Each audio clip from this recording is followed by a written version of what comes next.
Bem-vindo de volta ao canal, o lugar onde a história real começa, onde a história oficial termina. Se você está chegando agora, saiba, esse é o segundo episódio da nossa série completa sobre Billy the Kid. No primeiro episódio, a gente mergulhou na infância dele, o menino órfão, abandonado no deserto, que não tinha mais nada a perder. Se você não viu, vai encontrar o link nos cards e na descrição. Vale muito a pena assistir antes de continuar. E se você ainda não se inscreveu no canal, faz isso agora. Essa série vai continuar, episódio por episódio, até o final da história. E o final é um dos mais polêmicos do Velho Oeste. Ativa o sininho também. Não vai querer perder o que vem por aí. Agora, volta comigo para o Arizona, ano de 1877. Depois de fugir pela chaminé da cadeia em Silver City, o garoto que o mundo ainda não chamava de Billy the Kid precisava sumir. E sumiu. Ele cruzou o deserto do Novo México em direção ao Arizona. Sozinho. Sem dinheiro.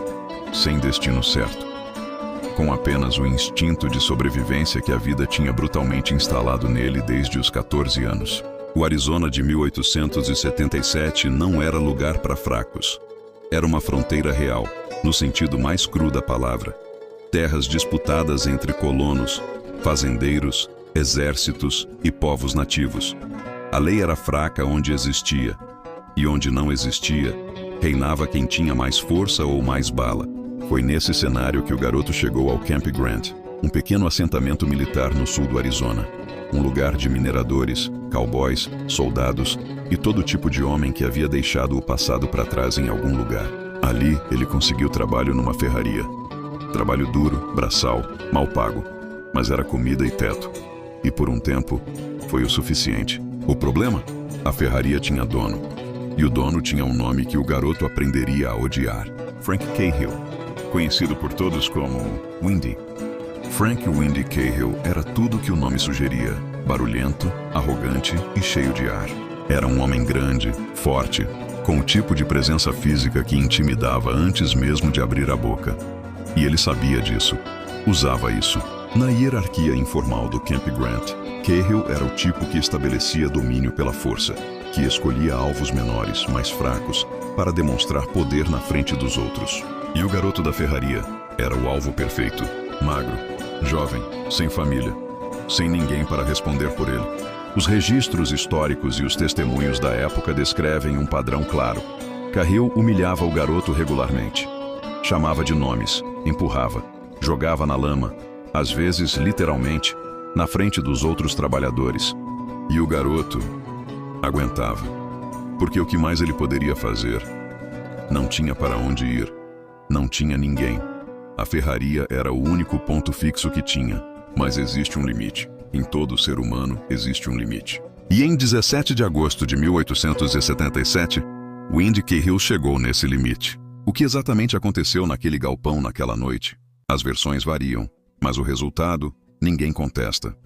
17 de agosto de 1877, noite.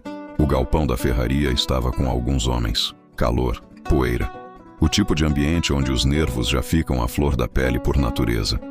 Cahill começou como sempre começava, provocando. Palavras primeiro, depois mãos. Segundo testemunhos da época, ele agarrou o garoto, jogou no chão e começou a humilhá-lo na frente de todos, como já havia feito antes. Como achava que podia continuar fazendo. Mas dessa vez, o garoto reagiu. Houve uma briga de verdade. Não apenas o garoto apanhando em silêncio. Eles rolaram pelo chão. Cahill era maior, mais forte. Tinha vantagem física clara. E foi nesse momento, com Cahill por cima, imobilizando o garoto no chão, que a mão do jovem encontrou o que precisava. Um revólver, um disparo. Frank Windy Cahill levou um tiro no abdômen. Ele não morreu na hora. Foi carregado, recebeu cuidados. Mas a ferida era grave demais. No dia seguinte, 18 de agosto de 1877, Frank Cahill morreu. Antes de morrer, quando perguntado se tinha sido fatal, teria dito que sim, que o garoto havia atirado nele com intenção. Mas os testemunhos de quem estava presente diziam outra coisa. Diziam que foi Cahill quem começou. Que o garoto estava sendo sufocado. Que o tiro foi uma reação desesperada de alguém que achava que ia morrer. Legítima defesa? Assassinato? O júri da história nunca chegou a um consenso. Mas o júri do Arizona de 1877 não esperou muito para formar opinião. O garoto foi declarado culpado por um tribunal informal. A ordem de prisão foi emitida e ele fugiu, de novo. Você está acompanhando uma das histórias mais intensas do Velho Oeste e ela ainda não chegou na parte mais pesada. Se esse conteúdo está valendo o seu tempo, aperta o like agora. É rápido, não custa nada e faz toda a diferença para esse canal continuar existindo. E me conta nos comentários, você acha que o garoto agiu em legítima defesa ou foi longe demais? Escreve lá embaixo. Quero ler cada resposta. Agora volta, porque o que aconteceu naquela noite de agosto vai te surpreender. Ele saiu do Camp Grant na escuridão da noite, sem plano, sem destino certo. Só a necessidade urgente de colocar distância entre ele e o Arizona. E foi nessa fuga, nesse momento de ruptura total com o passado, que uma decisão foi tomada. O nome precisava mudar. Nomes eram poderosos no Velho Oeste. Um nome conhecido podia te matar antes mesmo de você chegar numa cidade. Um nome novo era uma segunda chance, ou pelo menos a ilusão de uma. Então, o garoto que havia nascido com um nome, que havia fugido da cadeia com outro apelido, agora escolhia uma terceira identidade. William H. Bonney. Esse seria o nome que o mundo finalmente reconheceria. O nome que apareceria nos cartazes de procurado. O nome que os jornais imprimiriam. O nome que os xerifes aprenderiam a temer. Mas o povo, aquele povo que o viu crescer, lutar, sobreviver, o chamaria de outra coisa. Billy the Kid. Com 17 anos, um homem morto nas costas e um novo nome no bolso, ele cruzou o deserto em direção ao Novo México. Não sabia ainda o que o esperava. Não sabia que em poucos anos se tornaria o foragido mais famoso dos Estados Unidos. Não sabia que um xerife chamado Pat Garrett seria designado especialmente para caçá-lo. Não sabia que sua história duraria mais do que sua vida. O que ele sabia era simples: não havia mais volta. Historiadores debatem até hoje a natureza daquele primeiro homicídio. Foi legítima defesa? Quase certamente sim, ou pelo menos parcialmente. Os testemunhos mais confiáveis indicam que Cahill era o agressor e que o garoto reagiu num momento de desespero real. Mas a história raramente é justa com quem está em desvantagem. E um jovem sem família, sem dinheiro, sem nome reconhecido, num tribunal informal do Arizona de 1877, não tinha muita chance de ser ouvido. O que é fascinante e perturbador é pensar no que aquele disparo fez com ele por dentro. Tirar uma vida muda uma pessoa, não importa a circunstância, não importa se foi justo ou injusto, tem um peso que não some. E alguns estudiosos argumentam que foi ali, naquele galpão, naquele segundo, que algo dentro do jovem se fechou para sempre, que alguma parte dele que ainda acreditava que o mundo poderia ser navegado sem violência, simplesmente apagou.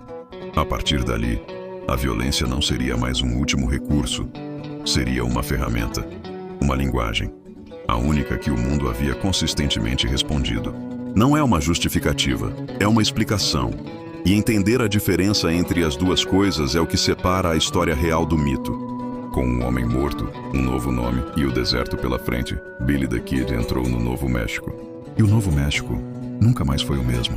No próximo episódio, vamos entrar de cabeça na Guerra do Condado de Lincoln, o conflito armado que transformou Billy the Kid, de foragido local, em figura nacional.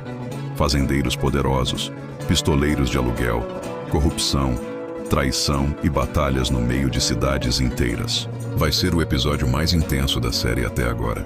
Se você não está inscrito no canal, faz isso agora, porque esse próximo episódio não pode passar em branco para você. Aperta o like se essa história valeu cada minuto. E nos comentários, deixa sua opinião. O que aconteceu naquela ferraria foi legítima defesa ou foi longe demais? Quero ler o que você pensa. Compartilha esse vídeo com alguém que gosta de história de verdade, a história crua, a que os filmes cortam. Todo pistoleiro tem um primeiro disparo, todo foragido tem uma primeira fuga, e toda lenda tem uma noite em que tudo mudou. Essa foi a noite de Billy the Kid.